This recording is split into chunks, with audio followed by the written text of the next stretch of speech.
Bonsoir à tous, ravi de vous retrouver. Bienvenue dans votre journal. La passion du Christ et sa mort à la croix, célébrée ce vendredi saint par les chrétiens catholiques à travers le chemin de croix.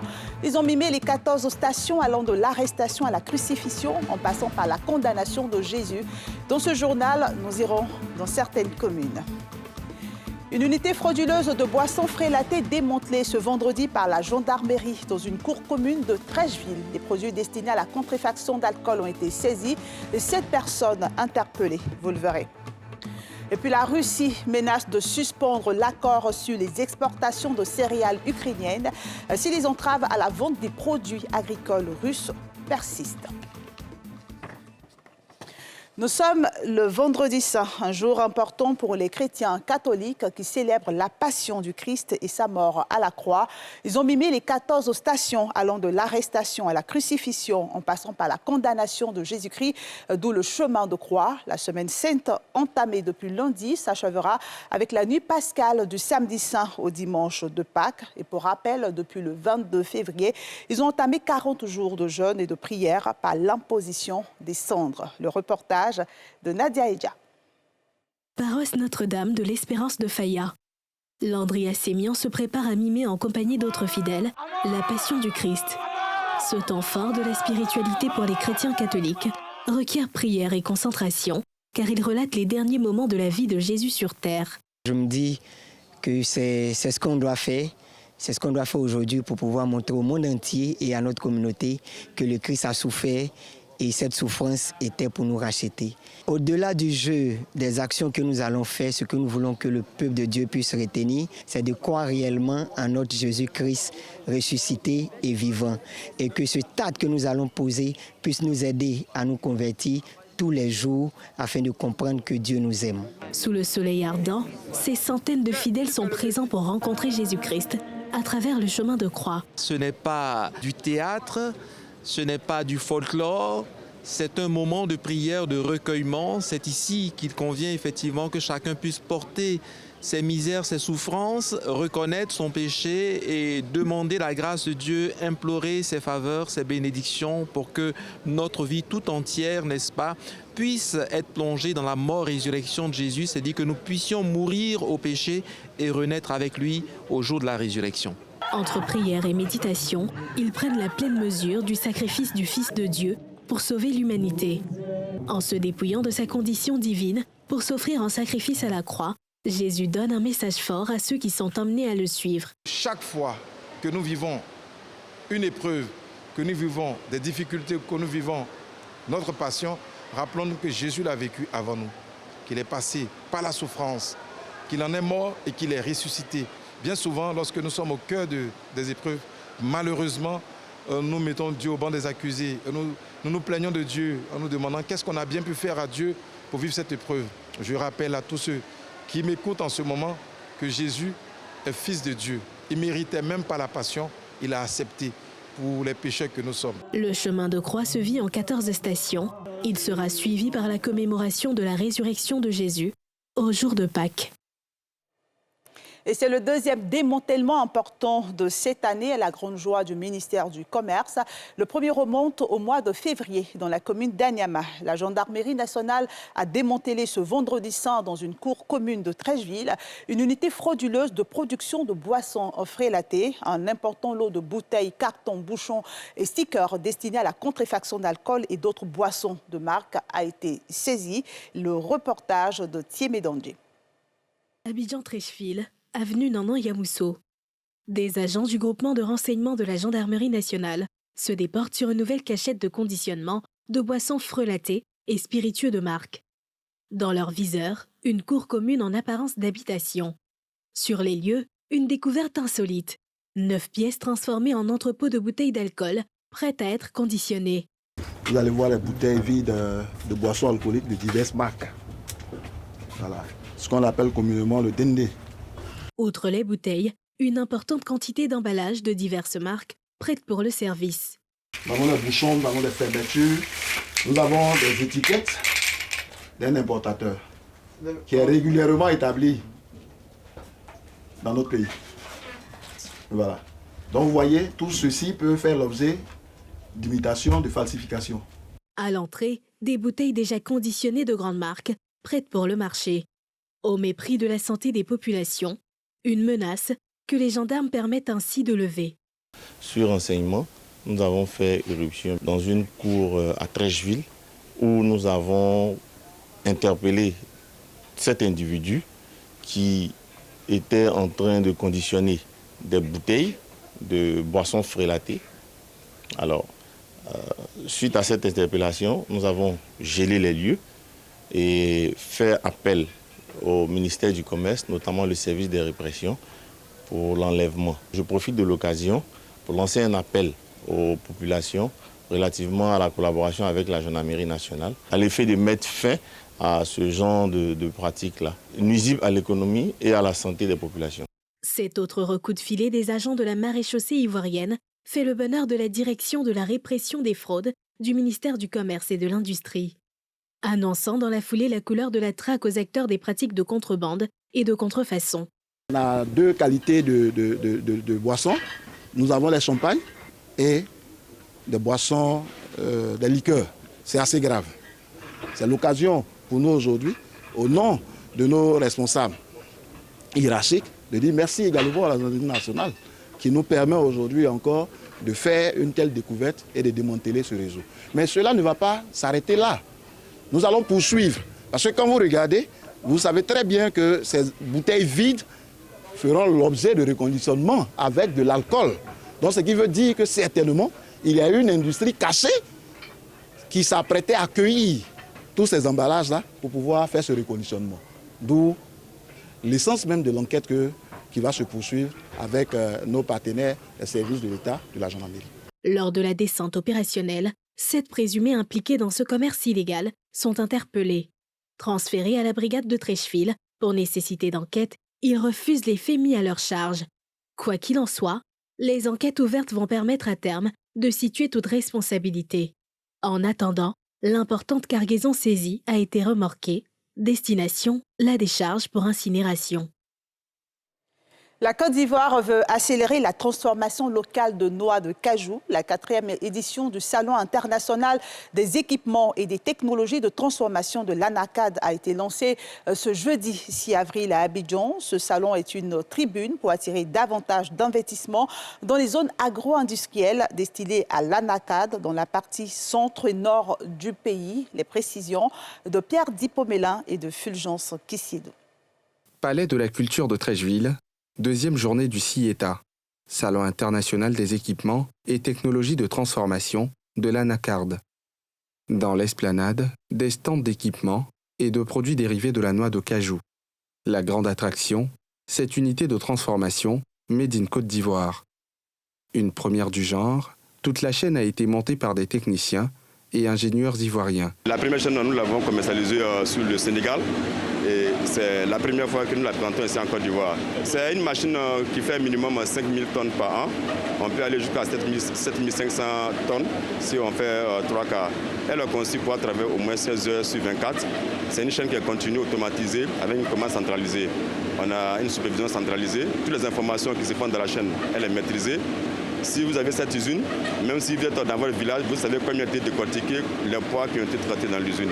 Et c'est aussi une bonne base de statistiques, qui est aussi des paramètres qui sont bons pour investir et avoir tous ces investissements. Une ambition affichée de la Côte d'Ivoire de donner un coup d'accélérateur à la transformation locale, dont le taux est estimé à ce jour à 22%, l'équivalent de 224 000 tonnes de noix de cajou. Cette 4e édition du CIETA donne le ton de la valeur ajoutée dans la filière. Pour la première fois, nous avons une chaîne de transformation complète made in Côte d'Ivoire. Il est important pour la Côte d'Ivoire qui aspire à transformer sa production, d'accompagner cette transformation par toutes les mesures structurelles. Et parmi les mesures structurelles, donc la production d'équipements locaux est une des stratégies qui va impacter sur le long terme donc la durabilité de notre transformation. Nous, c'est une fierté parce que depuis longtemps qu'on parle de cette domination en termes de technologie des pays asiatiques. Aujourd'hui, nous avons donc un groupe d'entreprises. C'est déjà très important que des entreprises ivoiriennes se mettent ensemble. Mais quand on se met ensemble pour faire quelque chose qui produit un résultat, c'est encore mieux. Et je pense qu'aujourd'hui, c'est l'illustration de notre engagement à faire en sorte que la technologie soit de plus en plus possédée par les jeunes Ivoiriens. 3 zones agro-industrielles dédiées spécifiquement à la transformation de l'anacarde ont été identifiées et aménagées, à savoir Korogo, Bandoukou et Séguéla. Ces espaces, dotés des infrastructures de base, attendent les investisseurs. Le gouvernement veut atteindre un taux de transformation de 50% d'ici à 2030. La production nationale, elle, a passé la barre de 1 million de tonnes dans la précédente campagne. Une note sportive dans cette édition, les stades de Yamoussoukro et de San Pedro baptisés. La Côte d'Ivoire se prépare à accueillir la CAN 2023 avec la construction de nouveaux stades. Ceux de Yamoussoukro et de San Pedro porteront respectivement les noms de Charles Konan-Banny, ancien Premier ministre ivoirien, et de Laurent Pokou, une légende du football ivoirien, ex-attaquant des éléphants, disparu le 13 novembre 2016. L'information a été donnée officiellement ce vendredi par le ministre des Sports lors de la pose de la première pierre de l'Agora à Dambokro, en présence de notre reporter Salif Yalekoui. Le stade de Yamoussoukro, la capitale politique ivoirienne, va porter le nom de l'ancien Premier ministre ivoirien et ex-gouverneur de la BCEAO, la Banque centrale des États d'Afrique de l'Ouest, Charles Konan-Banny, décédé le 10 septembre 2021. Quand celui de la cité portuaire de San Pedro aura pour nom l'ancienne figure emblématique du football ivoirien, décédé en 2016, Laurent Pokou, qui avait pour surnom l'homme d'Asmara, en raison de sa grande performance lors de la CAN en Éthiopie, désigné à 2 reprises meilleur buteur de cette compétition en 1968 et en 1970. Cette information a été donnée par le ministre des Sports, Paulin-Claude Danho, à Dimbokro, lors de la pose de la première pierre de l'Agora. Selon le ministre, cette décision a eu l'approbation du chef de l'État ivoirien, Alassane Ouattara, d'une capacité de 20 000 places et disposant de tribunes couvertes. Le nouveau stade de Yamoussoukro couvre une superficie de 24,66 hectares. Il a été inauguré à l'occasion du match entre la Côte d'Ivoire et la Zambie le 3 juin 2022, en éliminatoire de la CAN 2024. Quant au stade Laurent Pokou de San Pedro, il aura également une capacité de 20 000 places. Ces 2 infrastructures font partie des 6 stades qui vont abriter la 34e Coupe d'Afrique des Nations 2023, qui va se tenir du 24 janvier au 11 février 2024. Fin de formation pour les 22 auditeurs qui ont participé à la 2e session de la formation en JRI conduite par l'ISTC et l'École supérieure de l'audiovisuel, l'ILA. Durant 100 jours, ils ont été instruits de façon théorique et pratique sur l'écriture journalistique, le cadrage et le montage. Un travail assidu qui aboutit à la remise de diplômes de formation ce vendredi au sein de l'ISTC. Les précisions de Nadia Idja et de Tanguy Konan. Ils sont 8 sur 22 auditeurs à avoir obtenu leur diplôme après 100 jours de formation en journalisme, reporter d'images. Le couronnement d'un dur labeur et du don de soi. Être en fonction, en activité et faire parallèlement une formation, c'était pas du tout évident. C'était difficile, mais dans la difficulté, on n'a pas baissé les bras et on a voulu aller jusqu'au bout. Et je suis vraiment heureux d'avoir pu aller jusqu'au bout, mais d'avoir pu obtenir le diplôme de l'INA et de l'ISTC. C'est une fierté. On se sent d'abord formé parce qu'à l'issue de ces 100 jours, on a pu apprendre un nouveau métier. Comme vous le savez, le JRI, quelqu'un qui fait l'écriture, qui filme et ensuite qui fait le montage. Donc c'est quelque chose qu'on n'avait jamais fait. Aujourd'hui, avec cette formation-là, on est aguerri. Je suis prêt parce que d'abord, de façon théorique, j'ai appris auprès de beaucoup de formateurs et de façon pratique, on ne peut qu'avoir des rudiments nécessaires pour être prêt à affronter le terrain. Initié par l'ISTC, Institut des sciences et techniques et de la communication et l'INA, Institut national de l'audiovisuel de France, cette formation associe théorie et pratique. Nous avons eu 22 stagiaires qui n'avaient jamais touché à la caméra, qui n'avaient jamais touché à un banc de montage. Nous les avons transformés en journalistes reporters d'images. Aujourd'hui, nous avons 22 stagiaires opérationnels sur le terrain. Ils ont déjà gagné. Ils ont déjà gagné parce qu'ils ont appris un métier. Ils ont progressé et fort de ces 100 jours de de formation, en fait, ils seront certainement capables de mieux informer. Un atout pour le secteur du journalisme et des médias en Côte d'Ivoire. Tout métier a ses règles, tout métier a son fonctionnement. On ne s'improvise pas gérer. Il était important donc de donner cette formation de journalistes, reporters d'images à des jeunes Ivoiriens qui en ont la capacité afin qu'ils puissent investir le marché qui s'est dynamisé avec l'ouverture de l'espace audiovisuel dans notre pays. Outre les 8 diplômés, les 14 autres participants ont reçu des attestations de fin de formation. La communauté libanaise a reçu ses cartes d'assurance maladie universelle.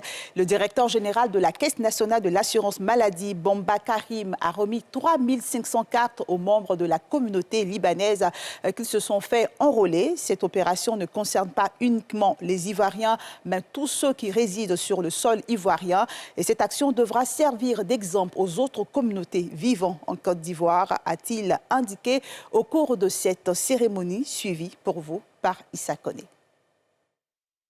Le 28 septembre 2022, le gouvernement ivoirien a rendu obligatoire la CMU, couverture maladie universelle, à toute personne résidant en Côte d'Ivoire. Un appel vite entendu par la communauté libanaise qui est venue recevoir les cartes CMU de ses membres. Qu'il faut s'enrôler, qu'il faut avoir ta carte de CMU, couverture maladie universelle. Et c'est obligatoire. On a vu que nos citoyens aussi sont concernés. On a voulu rapprocher vraiment les services pour que le 1000 francs qu'il doit payer, un pauvre aussi bénéficie de ça. Pour le directeur général de Sénam, il faut continuer à expliquer aux plus sceptiques les avantages de cette assurance. On se retrouve aujourd'hui dans la communauté libanaise pour montrer à tout le monde que la couverture maladie universelle est réservée à tous ceux qui résident dans ce pays, aussi bien les nationaux que les non-nationaux. Et je pense que l'exemple d'aujourd'hui est vraiment un exemple patent pour montrer l'ouverture de la couverture maladie universelle à tous ceux qui résident dans ce pays. Et il y a des avantages à y adhérer parce que vous avez des soins de santé moins chers. Les premières personnes enrôlées sont rentrées en possession de leur carte CMU. Je suis aujourd'hui contente que j'ai eu ma carte de CMU. J'ai dit pour tous les gens qui n'ont pas encore fait l'enrôlement de venir chez nous au bureau de la communauté libanaise pour le faire. Selon les dernières statistiques, environ 4 millions de personnes en Côte d'Ivoire se sont enrôlées pour la couverture maladie universelle. Et à l'étranger, le chef de la diplomatie russe, Sergueï Lavrov, a menacé vendredi à Ankara, en Turquie, de suspendre l'accord sur les exportations de céréales ukrainiennes. La Russie se plaint du maintien d'obstacles à ses propres exportations de produits agricoles et d'engrais. Cet accord, qui permet d'exporter les céréales ukrainiennes via la mer Noire, malgré la guerre, a été prolongé le 19 mars dernier. Mardoché Kwasi. Le diplomate russe s'exprimait devant la presse à l'issue d'un entretien avec son homologue turc, Mevlut Cavusoglu, dont le pays s'est beaucoup investi dans la conclusion de cet accord l'été dernier. S'il n'y a aucun progrès dans la levée des obstacles aux exportations d'engrais et de céréales russes, alors nous demanderons si cet accord est nécessaire, a déclaré M. Lavrov. Le chef de la diplomatie turque, lui, a indiqué que les États-Unis et le Royaume-Uni ont pris des mesures en termes de paiement et d'assurance, mais des problèmes persistent car certaines banques n'ont pas fait le nécessaire.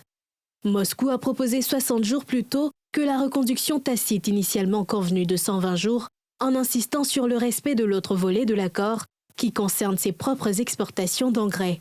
Théoriquement, ces productions indispensables à l'agriculture mondiale ne tombent pas sous le coup des sanctions occidentales imposées à Moscou depuis l'invasion de l'Ukraine en février 2022. Elles sont toutefois de fait entravées par les banques. De même, a poursuivi M. Cavusoglu, des mesures ont été prises pour réexpédier de l'ammoniac et des engrais russes des pays occidentaux vers les pays africains, mais le problème n'est pas résolu. Par ailleurs, M. Lavrov a dénoncé l'inégalité des exportations ukrainiennes entre pays riches et pauvres. Selon le Centre de coordination conjointe chargé de superviser l'accord international, 56% des exportations étaient destinées aux pays en développement et 5,7% ont concerné les pays les moins avancés, qui totalise plus de 12% de la population mondiale. Et c'est ici que se referme ce journal de la rédaction de NCI. Merci de votre fidélité. Je vous donne rendez-vous dimanche à 20h05 dans NCI 360 et lundi à 20h15 dans Focus Faits divers. Prenez soin de vous.